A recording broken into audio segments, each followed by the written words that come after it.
আপনি কিভাবে বুঝবেন যে আপনার ফেসবুক থেকে ইনকাম করা যাবে কি যাবে না? এজন্য প্রতিদিন আপনাকে ফেসবুকের ২ টা জিনিস অবশ্যই চেক করতে হবে। চলুন সেই জিনিসগুলো কি আমরা দেখে আসি।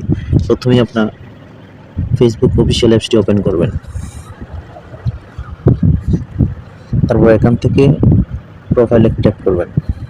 প্রোফাইলে এসে এখানে সি ড্যাশবোর্ডে একটা ক্লিক করবেন। এখানে ক্লিক করার পর একটু নিচের দিকে স্ক্রল করবেন। এখানে দেখেন পেজ রিকমেন্ডেশন, এখানে একটা ক্লিক করবেন। তারপর এখানে দেখেন পেজ স্ট্যাটাস, এখানে একটা ক্লিক করবেন। তারপর আপনাকে দেখতে হবে এখানে এলিজিবল টু মনিটাইজ আছে কিনা। যদি রিস্ট্যাক মনিটাইজেশন থাকে তাহলে কিন্তু আপনার পেজ থেকে বা প্রোফাইল থেকে ইনকাম আসবে না। এটাকে যেভাবেই হোক এলিজিবল করতে হবে।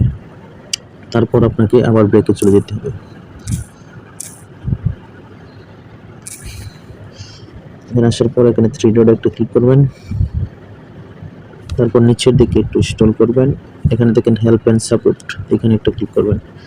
এখানে ক্লিক করার পর সাপোর্ট ইনবক্সে একটা ক্লিক করবেন। তারপর আপনি দ্বিতীয়টা চেক করবেন, নো ভায়োলেশন, মানে আমার কোনো ভিডিওতে ভায়োলেশন নেই, সব ঠিকঠাক আছে। যদি আপনার কোনো ভিডিওতে ভায়োলেশন থাকে তাহলে এখানে সেটা শো করবে। তারপর অবশ্যই ভিডিওটা ডিলিট করে দেবেন। আশা করি সকলেরই ভিডিওটা উপকারে আসবে। ভিডিওটা ভালো লাগলে অবশ্যই লাইক কমেন্ট শেয়ার করবেন। সকলে ভালো থাকবেন, সুস্থ থাকবেন। আসসালামু আলাইকুম ওয়া রাহমাতুল্লাহ। আল্লাহ হাফেজ।